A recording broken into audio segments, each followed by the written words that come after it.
Greetings friends. Thanks for stopping by for a visit. If you enjoy the video, please subscribe.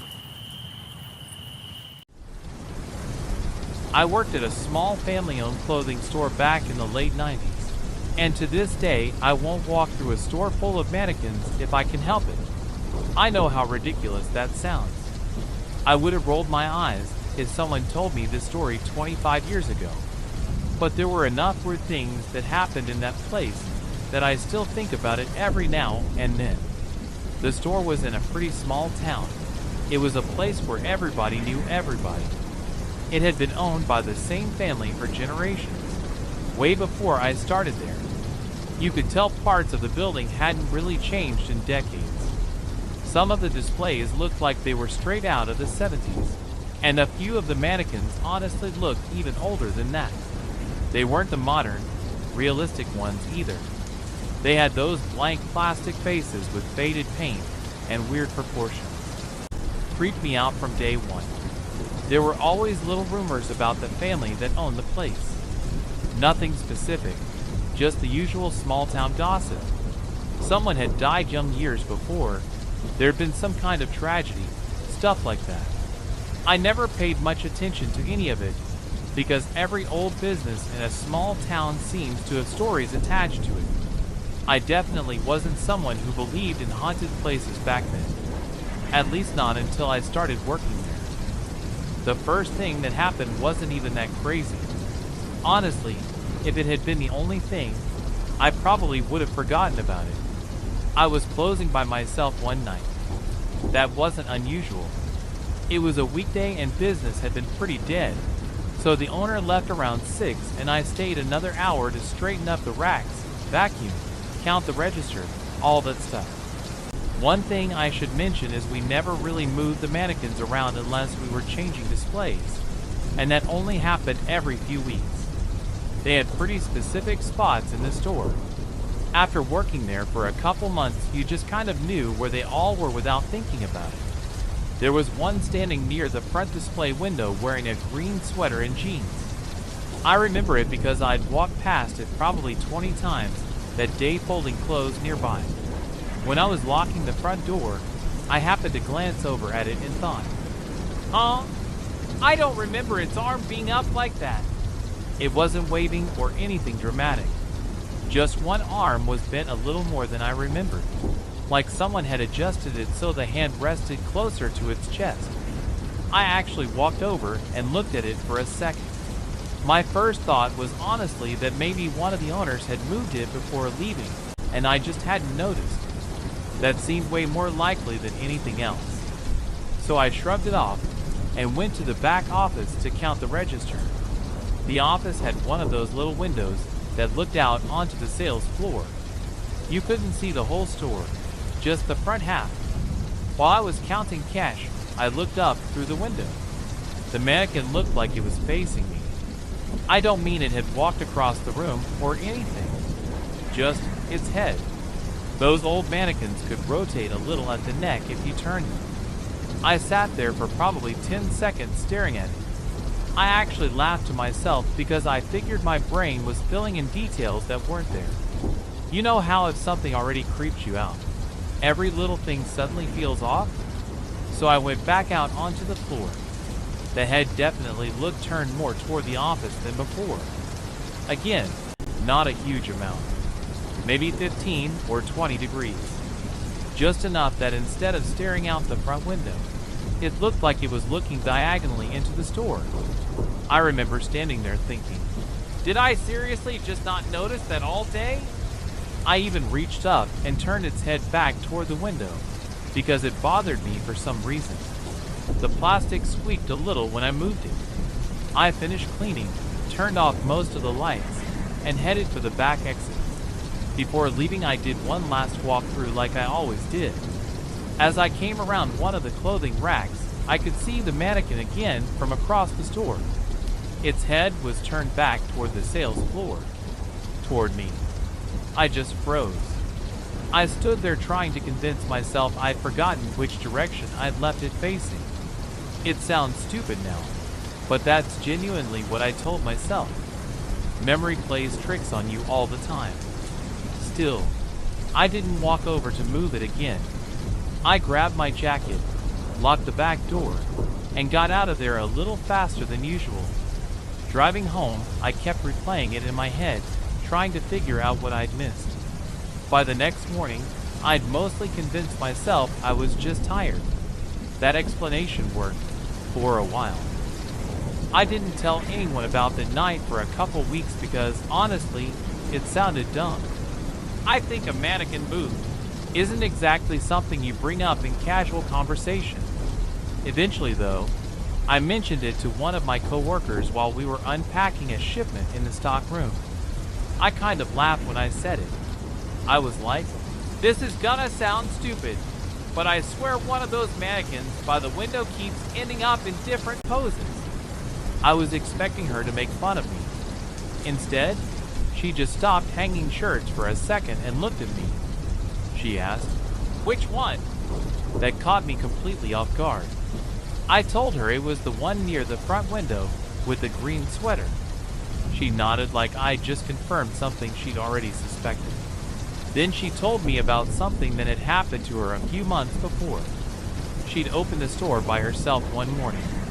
The owners usually came in a little later, so she unlocked the front, turned on the lights, and started walking through the sales floor. Right away, she noticed 3 mannequins near the women's section. They weren't where they'd normally been. Not moved across the room or anything, just rotated. All 3 of them were facing the hallway that led to the employee break room. She said it looked intentional, almost like they were all staring at the doorway. She figured maybe one of the owners had been rearranging displays after she'd left the day before. So she asked them about it later. Both of them looked confused and said they hadn't touched the mannequins in over a week. She laughed it off at the time, but she admitted it gave her a weird feeling. Then she told me one more thing. One evening she'd stayed a little late doing inventory upstairs. As she was locking up, she heard what sounded like hard plastic dragging across the floor below her. Not loud, just a slow scraping noise. She figured maybe someone had come back into the store, so she went downstairs expecting to find a customer or one of the owners. Nobody was there. The front door was still locked.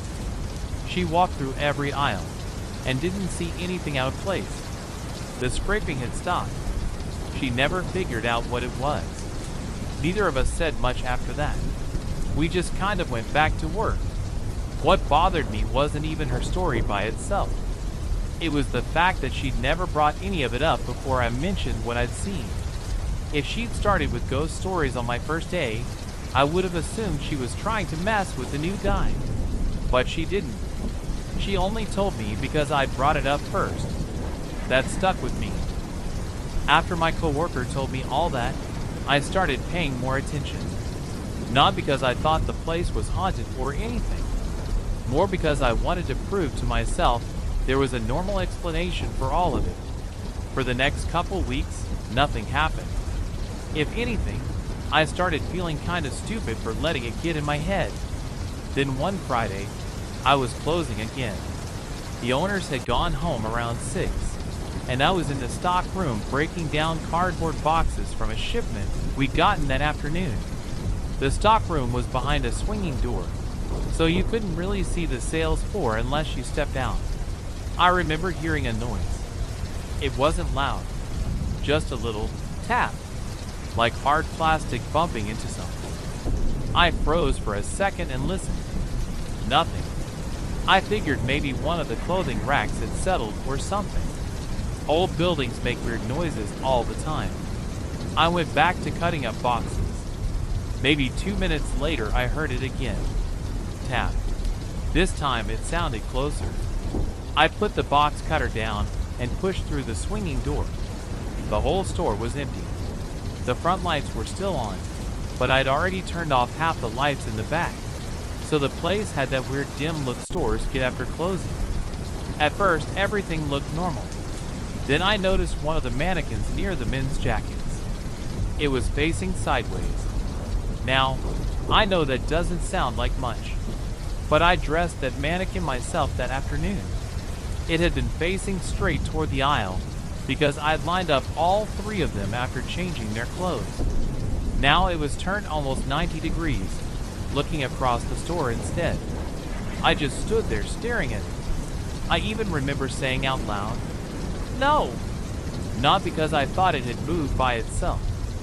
I was trying to think of any reason it would have been like that. Did I bump it earlier? Did one of the owners come back without me noticing? Did I somehow remember it wrong again? I walked over to it. The base hadn't been dragged. There weren't any marks on the floor. It looked like someone had simply rotated it in place. I reached out and grabbed one of its arms to turn it back. The plastic felt freezing cold. I know buildings cool off after hours, but I still remember thinking how cold it felt. As I was turning it, I got this overwhelming feeling that someone was standing behind me. You know that feeling when you're absolutely convinced someone is there? I spun around immediately. Nothing. The store was empty. No footsteps. No doors opening. Nothing. But I couldn't shake the feeling. I suddenly became very aware of every mannequin in the store. There were probably 15 or 20 of them, some standing in little groups, some by themselves, none of them moving, just there, looking in different directions. For the first time since I'd worked there, I actually felt uncomfortable enough that I wanted to leave before I was done closing. I finished everything as fast as I could. I left every light on instead of shutting the rest of them off like I was supposed to. I locked the front door, got in my truck, and sat there for probably a minute before driving home. I kept telling myself there had to be an explanation. Maybe there was. Maybe there still is. But that was the night I stopped laughing at my coworker's story. Because whether those mannequins were haunted or not, something about that store didn't feel right. After that night, I started looking at the place different. Not like I was afraid to go in, but I wasn't as relaxed as I used to be. I kept telling myself it was just old building plus tired mind plus bad timing. But it kind of sticks with you once you've seen something you can't cleanly explain. A few months later, I ended up talking to one of the older guys in town who used to know the family that owned the store before I worked there. It wasn't some big dramatic conversation, just small talk at a diner after my shift. I don't even remember how we got on the topic exactly. I think I mentioned where I worked, and he just kind of nodded like he already had thoughts about it. He told me the store had been in the same family for a long time, like generations, father to son type thing. But there was some kind of tragedy years back. A daughter in the family had died young. I don't know the details, and he didn't really either, just said it was. Real rough on them, and the store kind of changed after that. He also said something weird about how the mannequins in the front had been there since before most people in town were born. I thought he was exaggerating, but he wasn't laughing when he said it. I asked him if he knew anything about people saying weird things happened in the store. He just shrugged and said every old building in town has stories attached to it, which is true. That's the kind of place it was. I never went back to ask the owners directly. Honestly, it didn't feel like my place to dig into their family history over something I couldn't even prove happened the way I remember it. I left the job not too long after anyway. Nothing dramatic, just moved on to something better. Even now, I don't really know what to make of it. I don't think the mannequins were alive or anything like that. That sounds ridiculous even typing it out. But I also know what I saw. And I know I wasn't the only one who felt like something was off in that store. Maybe it was just old wood, bad lighting, and a couple people working alone too many nights in a row. Or maybe some places just hold onto things longer than they should. Either way, I still don't really like mannequins in empty stores, especially the old ones that don't look quite right.